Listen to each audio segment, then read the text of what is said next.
Hey there, this is Jonesy with C3 Productions. It's pretty early in the morning on Memorial Day 2016, and I had something I wanted to share with you. Next to me right here, something pretty interesting. I'm going to show you.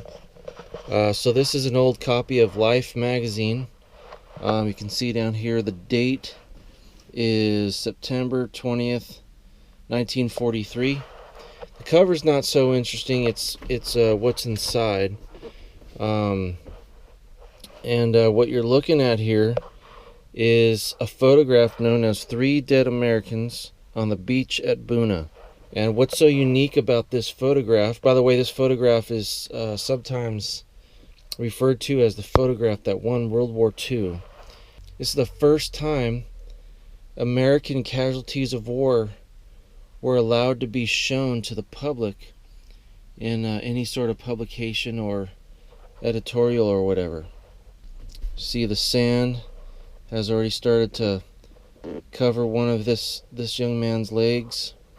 You can actually see a bullet hole in this guy's boot here, and yeah, it's a very sobering, very somber photograph. I want to read real quick just a couple little portions from this article. The article is written so well, it's amazing. When George Strock, who was the photographer, George Strock was the photographer of this photograph. When George Strock arrived with his camera to take this picture, it was all over. And yet, miraculously, it is not too late. Miraculously, the battle still goes on, and we can still see in every line of action why it is that American boys win. I love that line, but I love the hope here, and I love the parallel story here, because the battle still goes on. Crazy things are happening in our country, and I just want to challenge all of us, myself included. We need to step up. And we need to not be afraid to be a voice for righteousness, a voice for Jesus Christ, for righteousness, for His kingdom. We need to not be afraid to sacrifice.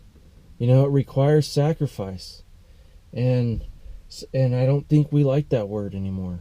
But it is necessary. It's necessary, and I just want to challenge us all. The battle still goes on. And so, just once again, thank you to all those who have sacrificed their lives and their loved ones for our freedoms, and for those of us who remain here, who do see truth and righteousness in our country and everything kind of going down the proverbial toilet. I